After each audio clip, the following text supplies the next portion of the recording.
Hello and welcome to the inaugural conversation on Part of the System. I'm David Burns and I'm the founder of Collective Leisure, Australia's first social enterprise leisure management company. Our purpose is to enable well-being without boundaries and reduce chronic conditions through a systems-based approach. Each week, we're going to try and have a conversation with people that are part of the leisure and wellness sector across Australia and the world. This will include people from public health, government, leisure, sport, education, disability, and the third sector. At Collective Leisure, we believe that the social challenges, including COVID, that we face can only be solved when people work across sectors, boundaries, and cultures.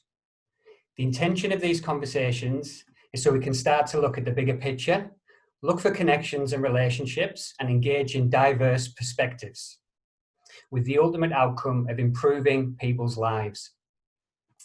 Now then, I'm very excited to introduce my first inaugural guest, Martin Sheppard. Martin's been working in the sport and recreation and leisure industry for about 40 years. I think he just celebrated that last month, with a focus on Australia, where he lives in Victoria, but he's been working internationally for a lot of that time. He's the authority for sports surfaces, synthetics, etc., and he's the go-to for many sporting bodies and councils for a variety of feasibility and different strategies. He's the managing director of Sparks Connection Consultancy, but he's the founder of the National Sports Conference, which he set up in conjunction with the Australian and New Zealand key sports, active recreation, fitness, and facility peak bodies.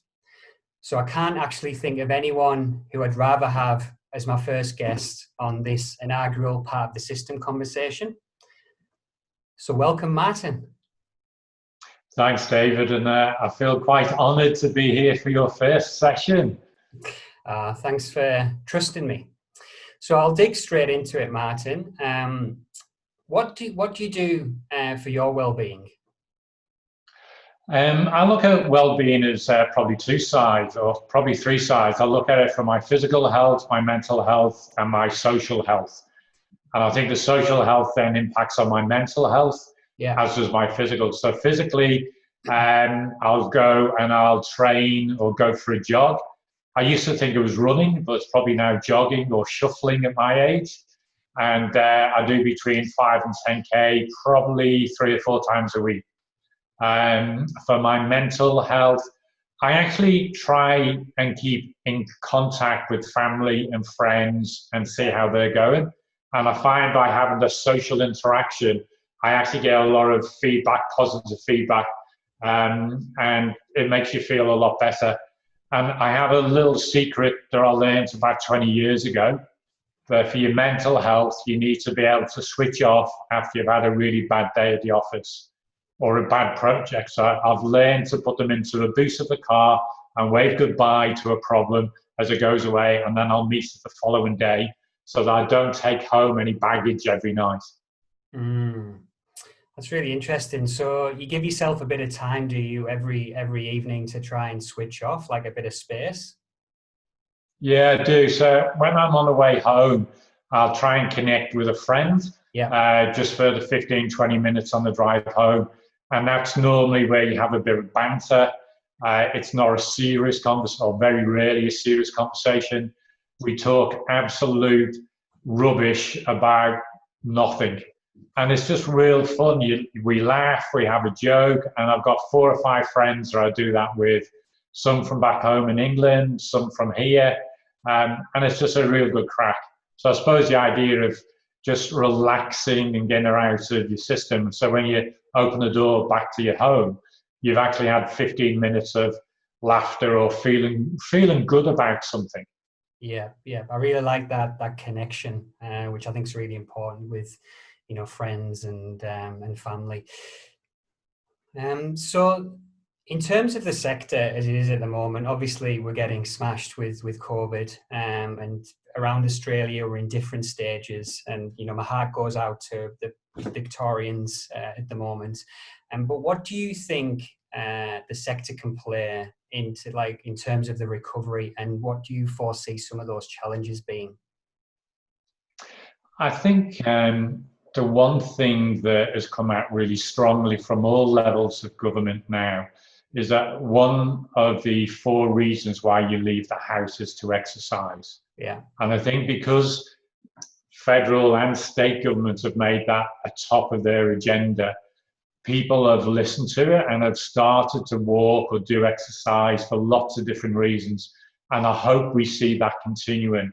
So as a sector, I think we have opportunities now to maybe rethink how we design walking trails around rivers, around parks, as opposed to pathways being to get from A to B. It's about a communal circuit that people are walking around, so they need to be wider, they need to be thought through better, they need to be connected to smaller communities. We need to put things in parks around fitness and exercise, because I don't think everyone is going to automatically go back into a leisure centre or a fitness centre or even a sports club. So I think we need to change how we think about planning, how we think about delivery, and how we work together to encourage people to keep the exercise going, encourage people to move off than just the pathways that they've been walking, to now try something new. I think the days of where people used to come and train 3 or 4 times a week when in their late 20s and 30s so they can play sports at the weekend is really changing. And I think people of that ilk and that age now are using sport as a way to keep fit. And my fear is that people have now found a new way to keep fit with their children, keep fit with their partners, their animals, and they may not want to go back to that traditional way of doing sport. So we need to change. We need to have business transformation in the way we look at how we do things. And they're big words and they can be fearful for some people. But if we just know that what we're doing as individuals now, we don't know what's happening tomorrow or the week after, and we're becoming more resilient. We're being flexible enough to change, and that's what we've got to do within our organizations, within our sport. We need to change the way that we've always traditionally done it, because that's the only way we're going to survive and adapt and then thrive for the next generation of people that we want to be our members of sport. So lots of interesting stuff there, man. We could unpack it for hours, but I do think you're right in terms of, you know, we're at a really critical time at the moment, and we can't just carry on doing the same thing and expecting a different result. Things are changing, and you hear these words of pivoting, and you know, all the time. But it's it's about rethinking and reimagining around, you know, what we do, and to try and get some better social outcomes.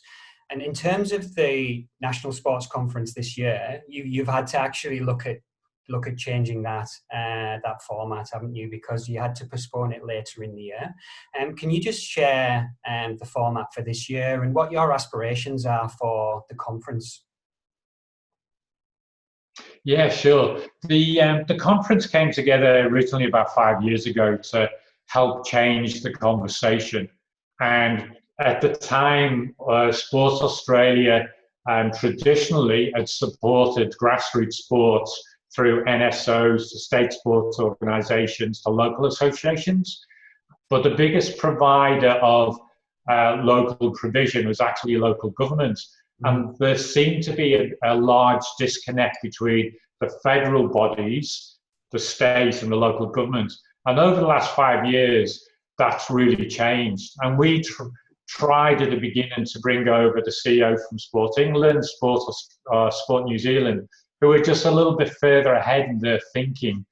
It was almost a systems approach in terms of social integration, in terms of prioritization. So people weren't trying to change sport by sport. They were saying, what are the key issues in our sector? And let's work together for it. So what we try to do is look at the global challenges and see what people were doing, and then bring them back here just to see if we could change the conversation. And over the years, people embraced that. From the first one we did, we had 250 people, and the last 2 years we've had over 1,000 delegates and 500 people come to the expo. It's very challenging this year because people don't want to put their well-being under jeopardy by coming together with 1,000 to 1,500 people. So what we've done is we've then said, okay, we'll bring some of those conversations to you. So this year what we've done is we've taken some of the conversations that people have asked us about, and we're now going to Brisbane, to Sydney, and to Melbourne for 1 day each in a week. And what we've done is we've said to people, what are the key issues that you're facing? And at the moment, everyone's just trying to survive. But people are now getting the head of, unless you're in Victoria, getting the head above water and saying, okay, what will this look like for our next business plan, our next strategy, our next budget from July onwards? So what we've done is we've brought together people from, some people still from around the globe, but also key people within Australia and New Zealand of influence at the CEO level to explain where their thinking is for 2021 onwards, because they've got access to information that we haven't. So what we want to do is bring that insight and that vision together with people who are at the grassroots and put the two together. So we've changed the format to having a couple of keynote sessions and a few workshops where we only talk for 20 minutes. For the next hour is now going to be for people who are there in person, and that number is going to be significantly reduced, or online. So what we want to do is have far more interaction and far more discussion. So 20 minutes of presentation and an hour of interactive discussions and facilitations and conversations between panels and delegates online. Yeah, I love that, because if we talk about systems thinking and systems work, it's very much around challenging people's assumptions, listening to other people's perspectives, and looking at our own mental models, and that's where I think sometimes the magic happens. So the presentations are great, but I think that network and that networking is really interesting. So yeah, and we're trying to use the technology for the people who can't be there to actually still network. So we're trialing a couple of things around that we hope to be able to release in about a month's time. They will allow people to talk to each other online, but also make bookings. So we could say, hey, listen, you're going to there's an hour's break at lunchtime. How about we catch up for 15 minutes? And who do you think we should talk to? So we could have a small group of 5 or 6 people and have little chats around, if you like you do if you go to over lunch at the proper conference. Well, I think it's using the technology, isn't it? The best way we can to make sure that we provide this access to the conference and, share the knowledge as best we can. So that's really exciting. And just back on last year's conference, I think I mentioned it in terms of, the themes were around systems thinking. What was your biggest takeaway from last year's conference? Am I allowed to have 2 takeaways? You may. Part A and Part B. I think the biggest takeaway was that physical activity and getting people moving is absolutely critical, whatever way you want to look at participation. If you want to look at elite sports, you've got to have the triangle and the pyramid people coming through. If we don't address the bottom end of that, of getting people moving, getting kids active, and the results from some of the global research on how active Australia's kids are was absolutely embarrassing. So I think what it showed us is that we've got a hard challenge ahead of us. But the positive side of it was there was so many people wanting to work together, whether that be from health, the planners in local government, the providers in the commercial sector, the community sport, people like Vic Health, the state governments. Everybody genuinely walked away saying, we want to do something about this. And our goal in 2020, in July just gone, was actually to bring those connections together, to reset the agenda, if you like. But so we're going to carry that over. And by working with about 40 peak bodies this year, they're setting the agenda of how they're working together and what the gaps are and how they can still do it. So we will continue with a systems approach, with a joined up agenda, if you like, ready for 2021. And we hope to launch that at the NSC forums in November this year. Awesome. And I think you're right when you talk about our industry, and I'm so proud of the people that work in it as well, because you've genuinely got people that want to make a difference. They get it around physical activity, and it can be that golden thread to reduce a lot of these social issues that we've got. But I think it is going to take this collective approach, as you're doing, bringing all these different people together to try and have the biggest impact that we can, which is good. And in terms of your role in the system, how do you want to contribute and influence it? So that's quite a complex question. But yeah, where do you see yourself, Martin? I remember listening to the CEO Sport New Zealand, Peter Miskman, who's a very experienced bloke and played hockey for New Zealand and now is the top administrator. He described himself 5 years ago as the center of sport, everything around. But then when they did the review and they got the feedback off everybody, they were actually a very small cog in the corner who tried to facilitate it. Well, if an organization with their resources see themselves as a small cog facilitating it, I see myself as a very small speck within that cog. And I see my role as trying to facilitate people to come together and have the conversations which are difficult. And we have a platform which is a national sports convention. And what we want to do is bring some of these inspiring people like the Peter Miskamans and the Jenny Prices from the UK, and bring them together and say, this is where their thinking was, this is what worked, what didn't work, what fell over, so that we can, in Australia, leapfrog from those learnings and work together to do it. We don't have to reinvent the wheel time and time again. And after being around, as you politely said, for 40 years, you can actually see the same learnings coming around every 10 years or so. And yet we don't seem to have learned. So we're now going back to stuff that we were doing 15 and 20 years ago. The conversations we've had offline, the things you're trying to do now in Australia, we've tried to advocate. We were doing those in the UK in the mid-80s.